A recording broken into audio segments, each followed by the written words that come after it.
بسم اللہ الرحمن الرحیم اللہم صلی علی سیدنا و مولانا محمد وعلی آل سیدنا و مولانا محمد وبارک وسلم صلاۃ و سلاما علیک یا سیدی یا سیدی یا سیدی یا رسول اللہ وعلی آلک و اصحابک یا سیدی یا حبیب اللہ. قال رسول اللہ صلی اللہ علیہ وآلہ وسلم نیت المؤمن خیر من عملی. مومن کی نیت اس کے عمل سے بہتر ہے. ہم نیت کرتے ہیں اللہ رب العزت کی رضا کے لیے، حصول ثواب کے لیے، علم دین حاصل کرنے کے لیے. احادیث مبارکہ کو پڑھیں گے، سنیں گے، ان پر عمل کریں گے. مالک کائنات اس چھوٹی سی کاوش کو ہمارے لیے ذریعہ نجات بنانا اور ہمارا خاتمہ بالایمان فرمانا. آج کی حدیث مبارکہ بہت ہی خوبصورت حدیث مبارکہ ہے اور ہمارے جو فی زمانہ معاملات چل رہے ہیں، جو حالات چل رہے ہیں، ان کو سامنے رکھتے ہوئے یہ حدیث مبارکہ بالکل فٹ بیٹھتی ہے. امام بخاری علیہ رحمہ باب باندھتے ہیں کہ باب من الدین الفرار من الفتن، کہ اس بارے میں باب ہے کہ فتنوں کے حوالے سے بھاگ جانا یہ بھی دین میں شامل ہے. یعنی جب فتنے ہوں، فتنے اٹھ جائیں، فتنے آ رہے ہوں اور طرح طرح کے فتنے آ رہے ہوں، تو اس وقت فتنوں سے بچنا یہ بھی دین میں سے ہے.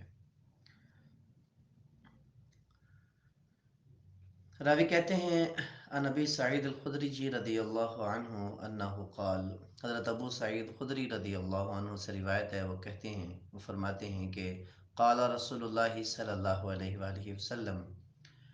پیارے کریم محبوب علیہ السلام نے فرمایا،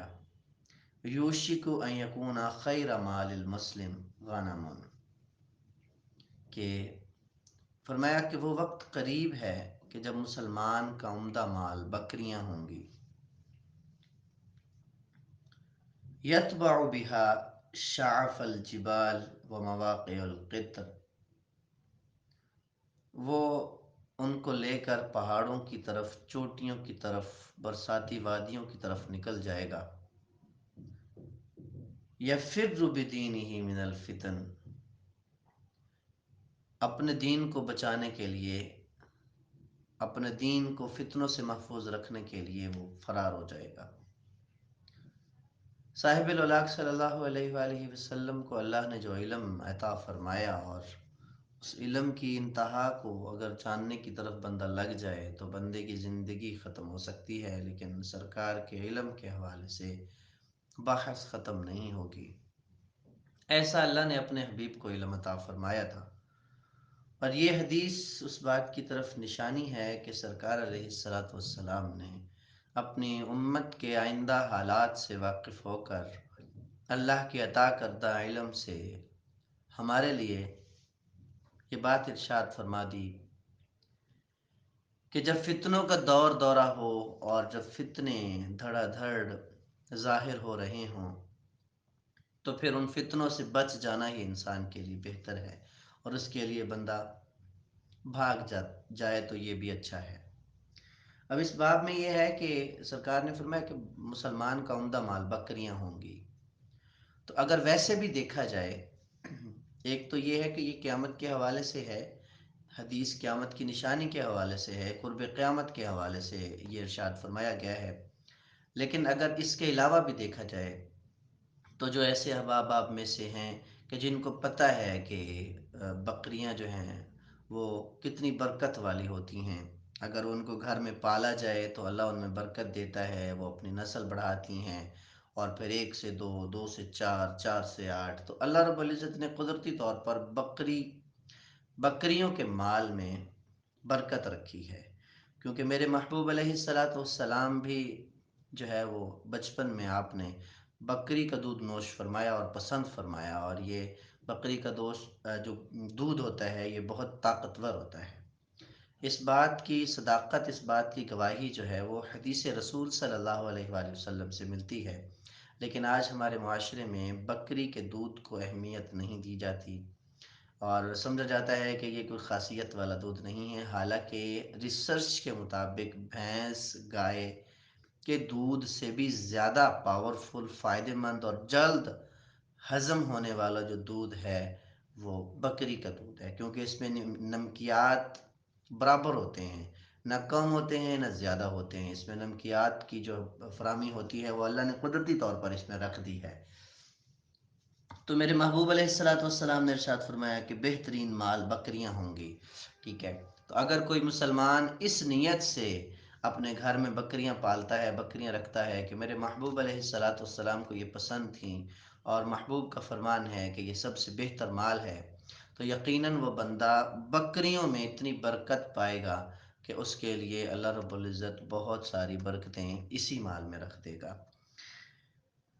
اب یہ بات کیوں، اس بات کی طرف تشبیہ کیوں دی گئی ہے کہ ان کو لے کے پہاڑوں پر چلا جائے گا؟ تو اس سے مراد یہی ہے کہ بندہ جو ہے وہ فتنوں سے بچتے ہوئے نکل کر کہیں دور دراز علاقے میں بیٹھ جائے، جہاں کوئی نہ بندہ ہو نہ بندے کی ذات ہو، صرف رب تعالیٰ کے ساتھ بندہ ہم کلام ہو، اور اپنے رب کے ساتھ بندہ گفتگو کرے، اپنے رب کی عبادت کرے اور فتنوں سے بچ جائے۔ آج ہمیں فتنوں سے بچنا ہے۔ آپ دیکھیں، ہم کہیں چوٹی پر تو نہیں جا سکتے، لیکن ہم فتنوں سے بچ سکتے ہیں اگر ہم کوشش کریں۔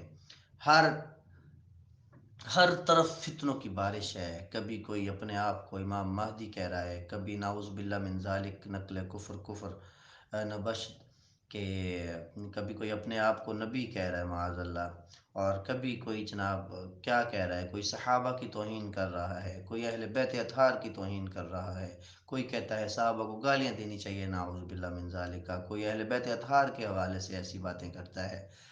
طرح طرح کے فتنے، ہر قدم قدم پہ فتنہ ہے۔ عورت کے حوالے سے فتنہ ہے، عورت کو ورغلانے، اسلام سے ہٹانے کے لیے میرا جسم میری مرضی جیسے نعرے لگا کر دین سے ہٹایا جاتا ہے، یہ بھی فتنہ ہے۔ عورت کو پردہ جو ہے وہ ایسے سمجھا جاتا ہے کہ عورت کے لیے پردہ تو اسلام نے رکھ کے عورت کو ایسے قید کر دیا، تو یہ اسلام کے خلاف بغاوت کروائی جاتی ہے عورت سے، اور دین کے کاموں کی طرف عورت کو آنے ہی نہیں دیا جاتا، اور اتنے سارے فتنے جو ہیں وہ امڈ آئے ہیں۔ اللہ رب العزت ہمیں ہمیشہ فتنوں سے محفوظ رکھے۔ اتنے سارے فتنے امڈ آئے ہیں، اور ہمارے اوپر ایسے سرکار علیہ الصلوۃ والسلام کی جو حدیث پاک تھی، جو فرمان تھے، وہ پورے ہو رہے ہیں۔ قرب قیامت ایسے فتنے آئیں گے، ایسے فتنے آئیں گے کہ جو زندہ ہوگا وہ چاہت کرے گا کہ کاش اس مرنے والے جو قبر میں موجود ہے، اس کی جگہ پر میں یہاں دفن ہوتا۔ اتنے فتنے آ جائیں گے، اور فرمایا کہ اپنے ایمان کو بچانا اتنا مشکل ہو جائے گا کہ جیسے انگارہ اپنے ہاتھ میں لینا مشکل ہوتا ہے۔ تو آج فتنوں کی بھرمار ہے، ہمیں سرکار کے فرمان کو سامنے رکھتے ہوئے ان فتنوں سے بچ جانا چاہیے اور فتنوں سے فرار حاصل کر لینا چاہیے۔ آج جناب سوشل میڈیا کے نام پر فتنے ہی فتنے ہیں جناب، ہماری بہنوں بیٹیوں کو ٹک ٹاک اور پتہ نہیں کس کس فیس بک اور پتہ نہیں کس کس نام سے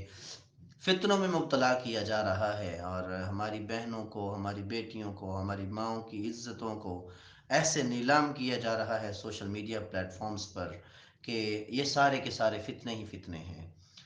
تو ہمیں ان فتنوں سے بچنا ہے، سرکار کے فرمان پر عمل کرنا ہے اور اپنے آپ کے دامن کو بچانا ہے۔ جس نے اپنے دامن کو فتنوں سے محفوظ رکھ لیا، ایمان سلامت لے کے چلا گیا، اصل کامیابی تو اسی کی ہے۔ تو ہم حتی الامکان کوشش کریں کہ ہر طرح کے فتنے سے محفوظ رہیں، اور میں گزارش کروں گا اپنی بہنوں سے کہ خدا را اللہ کے واسطے سے اپنی نمازوں کا خیال رکھیں، اپنے حقوق جو شوہر کے ہیں اس کا خیال رکھیں، آپ اپنے